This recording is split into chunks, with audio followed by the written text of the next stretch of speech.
오늘 제가 얘기 드리는 말씀은 여러분을 협박하는 말씀도 아니고 공갈하는 말씀도 아니고 여러분에게 무엇을 위협하고자 하는 말씀이 아니라 최선을 다해서 성경이 말하는 바가 무엇인가를 여러분에게 전달해 줄 것입니다. 판단은 여러분이 하셔야 되고 준비도 여러분이 하셔야 된다는 것을 기억하시기 바랍니다. 그러나 너무나 명확한 것은 이 마지막의 심판의 순간이 과히 그렇게 멀지 않았다는 것을 우리가 알 필요가 있습니다. 오늘 여러분 본문을 보시면서 하나님은 마지막 심판의 때를 지금 준비하고 있습니다. 그리고 그 마지막 심판은 두 가지 방면으로 우리에게 온다고 볼 수가 있습니다. 그것을 하나님의 마지막 심판 전략이라 그렇게 저는 이름을 붙였습니다. 하나님이 창조하신 이 땅을, 그리고 죄악으로 충만한 이 세상을 마지막으로 심판하실 때가 올 텐데 그 심판하시는 전략이 어떻게 될까? 두 가지 면으로 하나님은 이 세상을 심판하실 것입니다. 첫째는 악은 악으로 심판케 할 것입니다. 악은 악으로. 여러분 오늘 보면은 다섯 번째의 대접 재앙이 나옵니다. 천사가 다섯 번째의 대접을 짐승의 보좌에 쏟으니까 갑자기 나라가 어두워졌다 그랬습니다. 여러분, 나라가 어두워진다는 것은 좋지 못한 것입니다. 어두움은 사망을 상징합니다. 여러분, 이번에 천안함이 바닷속에 빠졌습니다. 그렇지요. 한미에 있는 사람이 36명 찾았나요? 그 사람들이 그 안에 안전수칙과 그 다음에 그 안에는 산소통도 있고 여러 가지 위기의 순간에 그곳에서 빠져나올 수 있는 여러 가지의 방법과 길들과 훈련이 되어 있는 사람들입니다. 그런데 왜 한 사람도 거기서 빠져나오지 못했느냐? 한 사람도 빠져나오지 못하도록 만든 요인들이 여러 가지가 있겠지만 그 중에 하나가 어두움입니다. 여러분, 칠흑 같은 어두움, 하나도 보이지 않는 어두움. 어두움 속에 뭐를 어떻게 하겠습니까? 시간은 초를 다투는 순간인데 그때의 1초라는 것은 생사를 가늠할 수 있는 초 아니겠습니까? 그런데 깜깜하게 아무것도 안 보입니다. 어떻게 더듬어서, 그리고 배는 뒤집어졌습니다. 거꾸로 됐습니다. 장병들의 머릿속에 그리는 배의 모습과 반대로 되어 있다는 것입니다. 그 어두움 가운데 어떻게 그걸 빠져나오겠습니까? 어두움은 사망의 칼날인 것입니다. 오늘 여기 다섯 번째 대접이 짐승의 보좌에 쏟아지니까 나라에 어두움이 임했다. 그 말은 뭐냐 하면은 악으로 충만하게 되었다. 여러분, 앞에 무슨 일곱 나팔이라든지 일곱인 그런 대접을 통해서 이런 내용은 이미 우리에게 반복되어 왔습니다. 문제는 이 대접이, 이 마지막 대접이 쏟아지는 순간에 그것이 훨씬 더 심화되어서 정말로 악한 자가 서로서로 물고 뜯으며 악이 아니면은 이 세상에서 생존할 수 없는 그런 순간들이 우리에게 물밀듯 밀려온다는 것을 말하고 있는 것입니다. 저는 요즘에 직장 생활하시고 사업하시는 분들의 얘기를 들어봅니다. 제가 직장 생활하고 사업할 때는 거의 25년 전이었습니다. 저도 이민 생활 했습니다. 저 직장 생활 했습니다. 또 사업도 해봤습니다. 그때의 그 저의 경험과 그때 했던 여러 가지의 생각들과 그런 아이디어들이 25년이 지난 오늘 사업하고 직장 생활하는 사람들의 얘기를 들어보면 훨씬 더 힘들고 어렵다는 것을 제가 깨닫게 됩니다. 그때보다도 지금이 직장 생활을 하건 아니면 사업을 하건 말로 표현할 수 없는 훨씬 더 강력한 스트레스 속에 살고 있다는 것을 보고 있습니다. 오늘 여러분 본문 10절 하반절과 11절 초반절에 보면은 이 어두움이 악의로 충만한 이 세상이 서로 악과 악이 맞부딪히며 악과 악이 서로 투쟁하며 정말 악에 더 큰 악으로 대항하지 않으면 생존할 수 없는 그런 세상이 점점 우리에게 임박해 오는데 그럴수록 우리에게 심각한 두 가지의 고통이 온다는 것입니다. 모든 사람에게 임해 있는 두 가지의 고통이 있는데 하나는 정신적인 고통인 것입니다. 그거는 강력한 스트레스로 그리고 우울과 자살로 종결지어지는 그런 일들이 더욱 많아지고 더욱 빈번해지고 그것이 바로 어두움의 결과인 것임을, 고통의 결과인 것임을. 오늘 여러분 10절 마지막에 보면 아파서 자기 혀를 깨문다 그랬습니다. 자기 혀를 깨물 정도로 아픈다는 것은 그 보통 아픈 게 아닙니다, 여러분.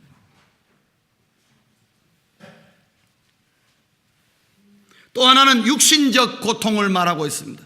11절 초반부에 보면 아픈 것과 종기로 말미암아. 여기서 종기라는 것은 다른 말로 종양입니다. 뭐 우리가 흔히 아는 암이라고 볼 수가 있겠죠. 그러나 그것은 원인을 알 수 없는 치료할 수 없는 질병들을 대표하는 하나의 종기라고 볼 수가 있겠습니다.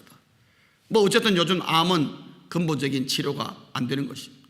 하나님 이외에는 치료할 자가 없지 않습니까? 어떤 의사도 완치를 할 수가 없는 것이 바로 이 암의 모습이라고 볼 수가 있습니다. 어쨌든 간에 육신적인 고통이 심각하게 많은데, 현대 올수록 여러분 원인을 모르는 질병들이 얼마나 많은지요. 원인을 알 수 없는 질병들이 점점 많아지고 있는 것입니다. 그래서 더 많은 사람이 더 많은 정신적인 고통, 여러분 정신적인 고통 때문에 우울증에 걸리거나 자살하는 순 중에 육신적으로 문제 있는 사람은 없습니다. 거의. 그렇죠? 다 멀쩡합니다. 인물도 잘생겼고 돈도 없는 사람들도 아니고 또 유명하지도 않은 사람들이에요. 제법 다 그래도 그런 분들이 자살합니다. 뭐 때문에? 정신적인 고통 때문에. 아무것도 아니에요. 정신적인 고통 때문에. 육신적인 고통은 말할 필요가 없습니다. 오늘날 많은 사람들에게 육신적인 고통으로, 저는 요즘에 병원 신방할 때마다 좀 놀라는 것 중에 하나는 빈방이 없다는 것입니다. 빈방이. 요즘 같은 불경기에 병원에 빈방이 없다 이 말입니다. 빈방이 없다는 말은 뭐가 많다는 것입니까? 환자가 많다는 것입니다. 여러분 ER을 가보십시오. 저녁에 ER 에머전시 룸을 여러분 방문해 보시면, 신방에 보면요, 빈칸 하나도 없습니다. 그래서 옆에 막 스페어로 깔아놓고 막 그러다가 막 죽기도 하고 가기도 하고, 뭐 죽어도 사람들은 그럽니다. 그 죽어도 네 팔 짜고 막 이런 식으로 막 갑니다. 정신적인 고통과 육신적인 고통이 점점 아무리 메디칼이 발달해도 점점 심각해지고 점점 문제가 많아졌어. 그럼에도 불구하고 오늘 성경은 말하기를 오히려 하나님을 비방하고 회개하지 않는다 그랬습니다. 참 아이러니컬합니다.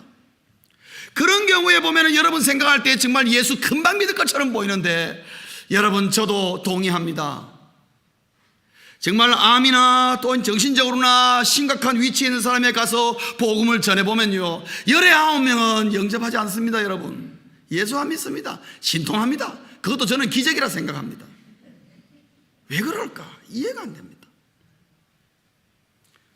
사흘만 있으면 의사가 저 사람의 생명을 보장하지 못하고, 사흘이 길어야 사흘이다 그러는데 숨이 넘어가는데도 복음을 전해도 예수를 믿으면 삽니다 해도 안 믿습니다. 참 희한합니다. 어쩔 수 없는 것은 어쩔 수 없는 것이. 목회자로서 정말 너무 안타깝습니다. 그래서 오늘 보면은 여기에 5번째 대접이 쏟아지니까 이런 현상들이 보이는데, 사랑하는 성도님 여러분, 5번째 대접이 쏟아놓은 이 재앙은 사실 우리가 지금 눈으로 많이 보고 있는 현상인 것입니다. 그리고 기억할 것은 더욱더 심각하게 될 것이고, 그러면서도 하나님을 더 많이 비방하고 엔타이 크라이스트 그룹은 더 많아질 것이라는 것입니다. 회개하지 않고 하나님을 비방하고, 이런데 세상이 이 모양 이 꼴이고 이런데 어떻게 하나님이 살아계시냐고 그렇게 말하는 자들이 더 많아질 것입니다. 오늘 성경은 우리에게 가르쳐 주고 있습니다. 정리하면은 이것도 하나의 하나님의 마지막 심판의 전략으로서 악은 악으로, 이 말은 무슨 말입니까? 정리하면 악은 악으로 지옥을 만들어 멸망에 이른다는 것입니다. 여러분 요즘은 이 세상 가운데 우리가 살면서 지옥이 따로 없다는 그런 생각이 들 때가 종종 들 때가 있습니다. 어떤 사건의 현장이나 어떤 싸움의 현장이나 어떤 질병의 현장을 보면은, 야, 지옥이 따로 없구나. 저렇게 힘들고 저렇게 어렵고.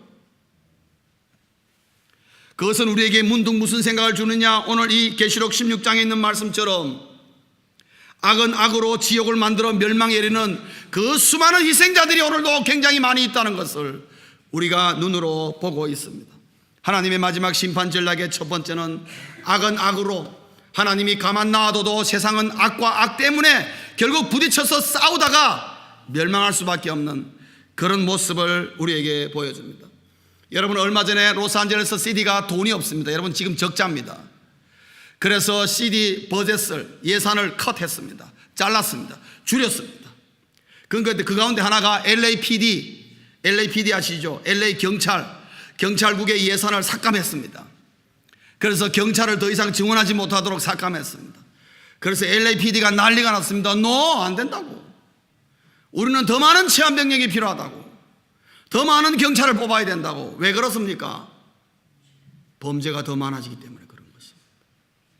치안을 유지하기 위해서는 지금의 병력보다도 훨씬 더 많아야 됩니다. 여러분, LAPD의 경찰이 몇 명인 줄 아십니까?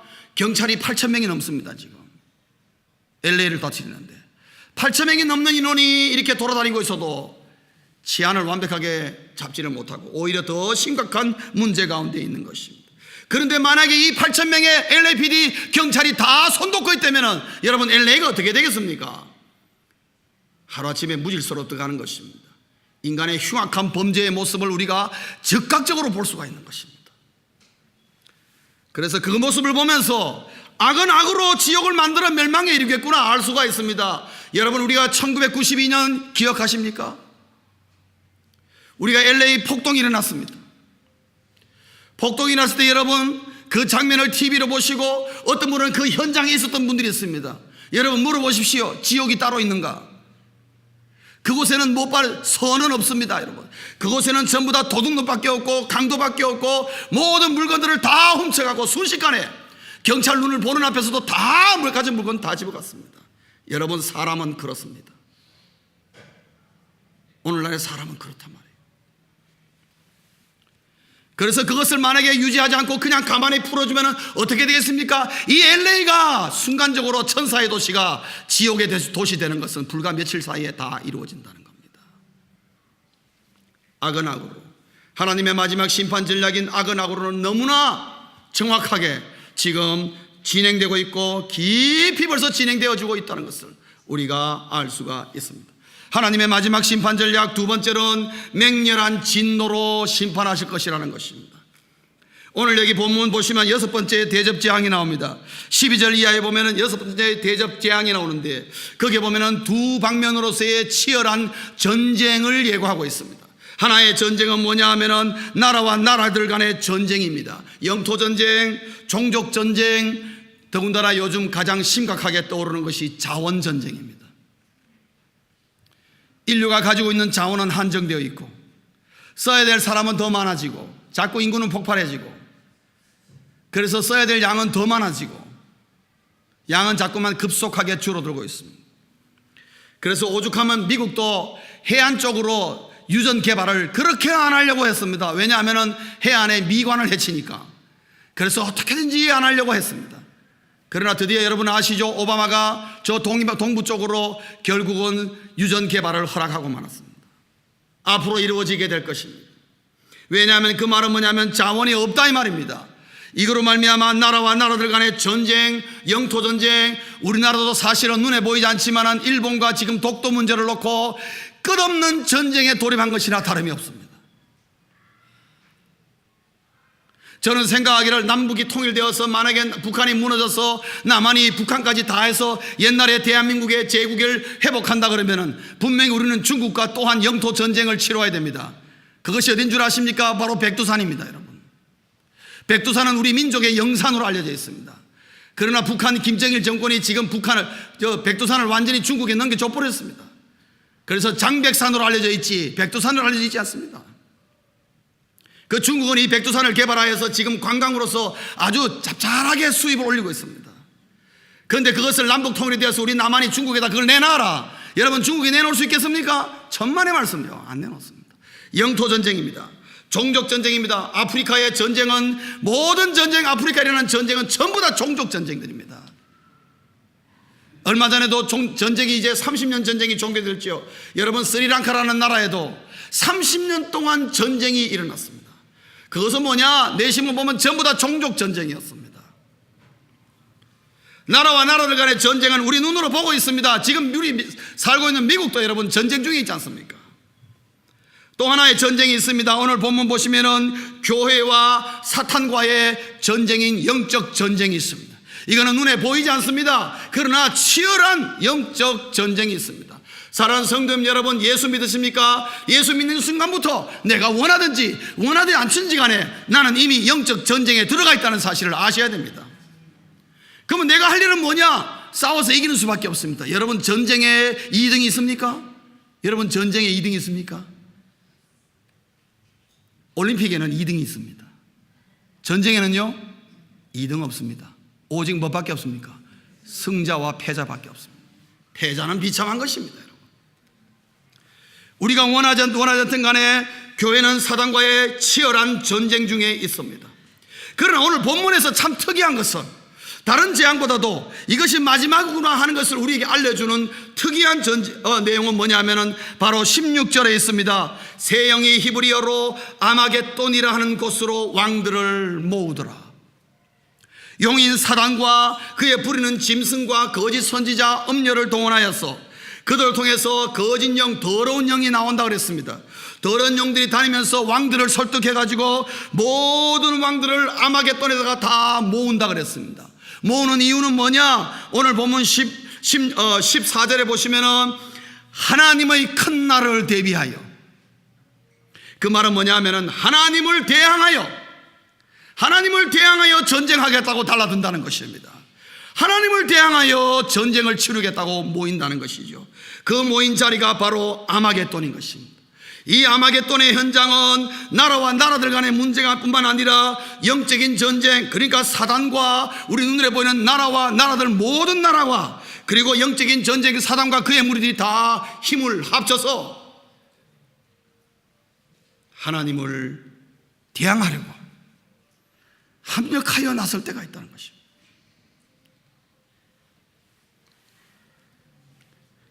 이것이 무서운 것입니다. 아마겟돈이란 말의 의미는 여러분 큰 의미가 없습니다. 무깃도의 산이란 그런 뜻입니다. 무깃도라는 곳은 지금의 이스라엘에 있습니다. 그 무깃도라는 것은 고대로부터 중세에 이르기까지 유명한 전쟁의 현장이었습니다. 전장이었다 이 말이죠. 저는 무깃도에 2번 가봤습니다. 정말 전쟁하기 딱 좋은 자리예요. 그 자리는. 왜냐하면 넓은 평야입니다. 그래서 여러분 옛날 군인들 싸움하는 거 아시죠? 이쪽 편 저쪽 편 사람들 왕 모여가지고 돌겨 그러면 그냥 막 너가 나 없이 그냥 같이 부딪혀버리는 거예요. 그러기에 너무 좋은 자리가 바로 무깃도입니다. 그래서 무깃도에서는 애국과 바벨론의 전장이 였고, 하여튼 북쪽 나라와 남쪽 나 제국과의 전쟁의 현장이, 세계 제국들의 열강들의 전쟁의 현장이 어디였느냐? 바로 무깃도였습니다. 그런데 무깃도의 산이란 뜻이, 언덕이란 뜻이 바로 아마겟돈이라는 말이죠. 아마겟돈. 그러면 이 아마겟돈은 어떤 전쟁이 될 수 있겠느냐? 잘 모르겠습니다. 더 이상 설명이 없으니까.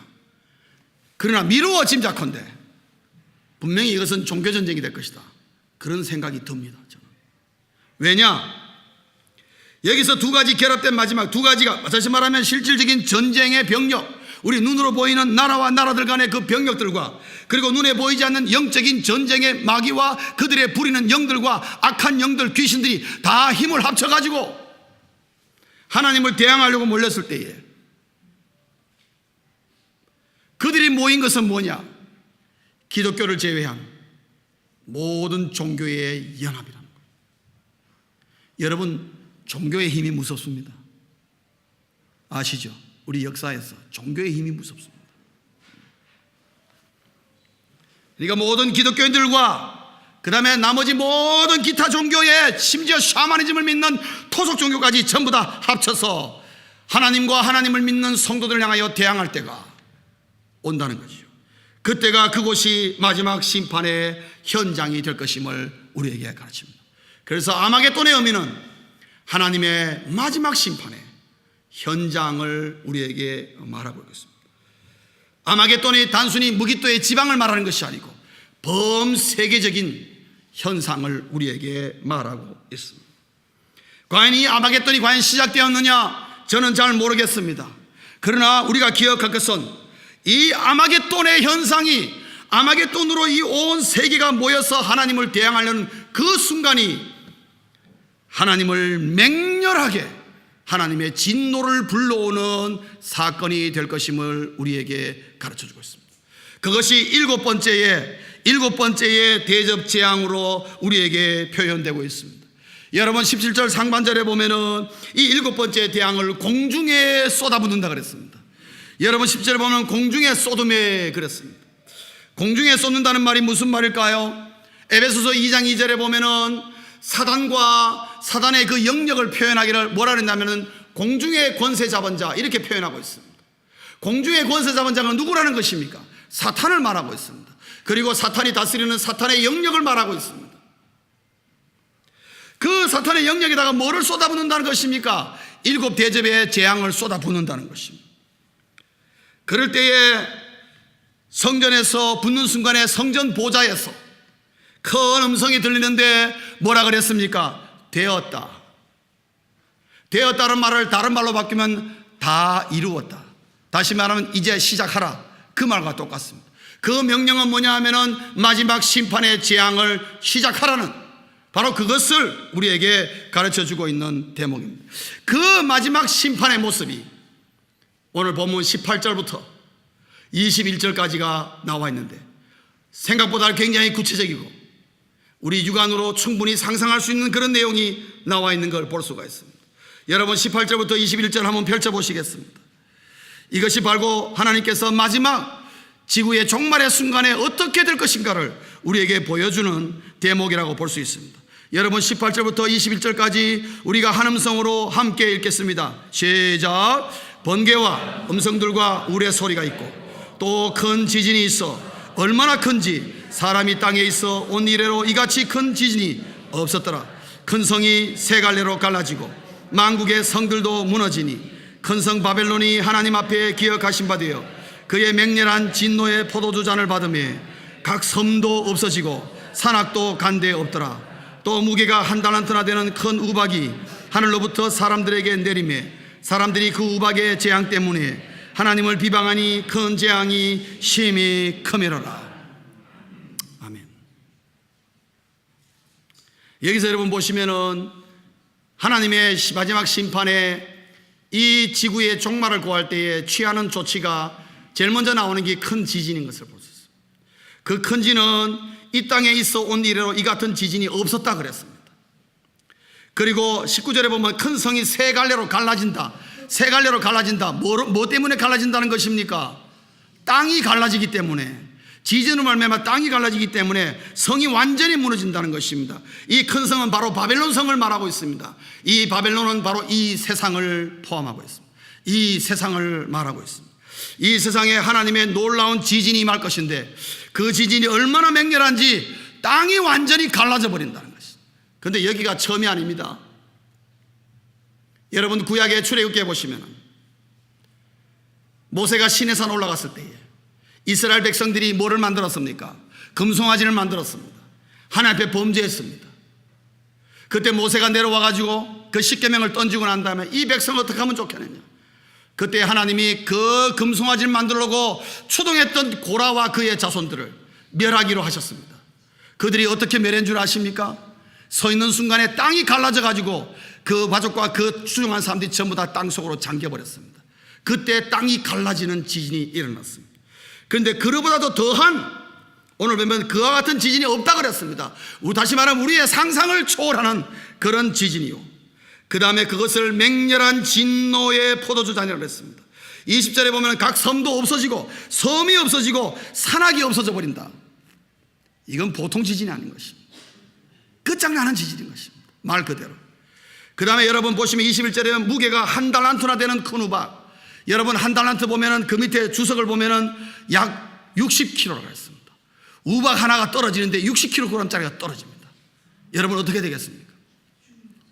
제가 옛날에 솔트레이크 시티를 갔다 오다가 15분 타고 내려오는데 거기가 기후가 좀 묘합니다. 내려오다가 갑자기 우박을 맞았습니다.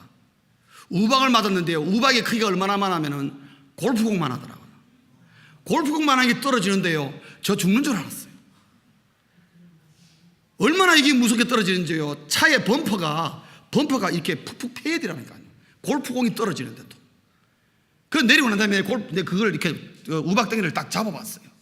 잡아보니까 딱 골프공만 하더라고요. 무게도 고만해요. 근데 야, 이거 맞아도 잘못하면 우리 권사님들 그 자리에서 졸도하겠다, 그런 생각이 들더라고요. 뭐 젊은 사람들 어떻게 견뎌보겠지만 골프공만 한대. 그거 얼마 되겠습니까? 얼마 안 됩니다. 골프 치는 거 아시죠? 골프가 공 하나가 몇 원 씁니까? 그거 얼마 안 됩니다. 그런데 그게 떨어져도 말입니다, 정신을 못 차리는데.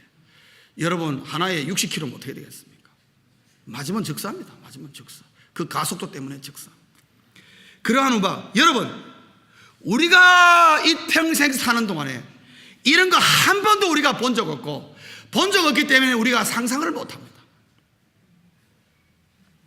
저도 이 부분을 보면서 과연 이 세상에 마지막 부분 하나님의 심판이 과연 어떻게 될 것인가, 글로서는 이렇게 표현되는데, 저도 참 한번 그 눈으로 이렇게 한번 상상을 좀 펼쳐보고 싶은데 제가 상상력이 부족했어. 그게 마음대로 잘 안 됐습니다. 감사한 것은 아직 이 재앙이 우리에게 당면하지 않았다는 것이 참 우리로 하여금 가슴을 쓸어내리게 만드는 하나의 모습이라고 볼 수가 있습니다. 아마겟돈과 인류가, 인생들이 하나님을 대항하려고 할 때 하나님이 과연 어떻게 그들을 멸하시는가 하는 것을 오늘 우리에게 조금이나마 현실감 있게 보여주는 장면이라고 볼 수가 있습니다. 사랑하는 성도님 여러분, 하나님의 진노는 곧 세상의 종말을 말하고 있습니다.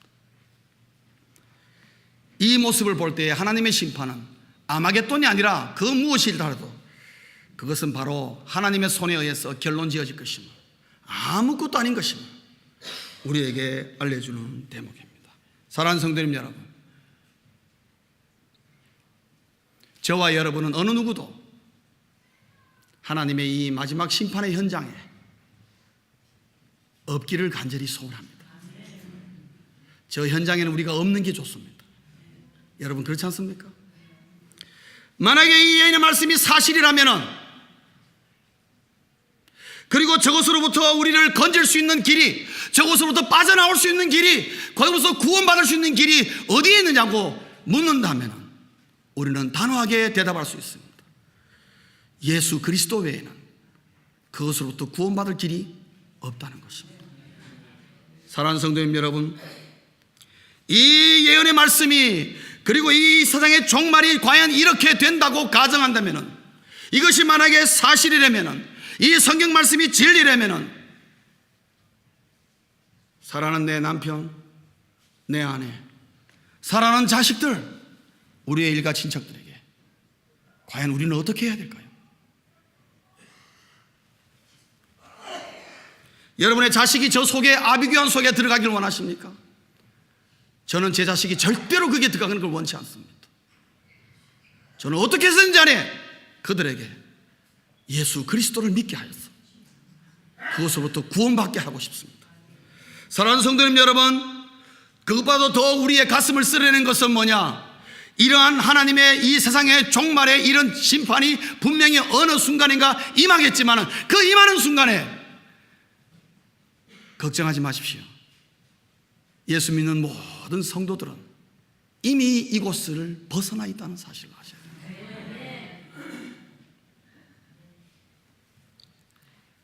그렇기 때문에 사랑하는 내 형제, 자매, 내 남편, 내 아내, 나의 아는 식구들 절대로 그냥 두어서는 안 된다는 이유가 여기에 있습니다.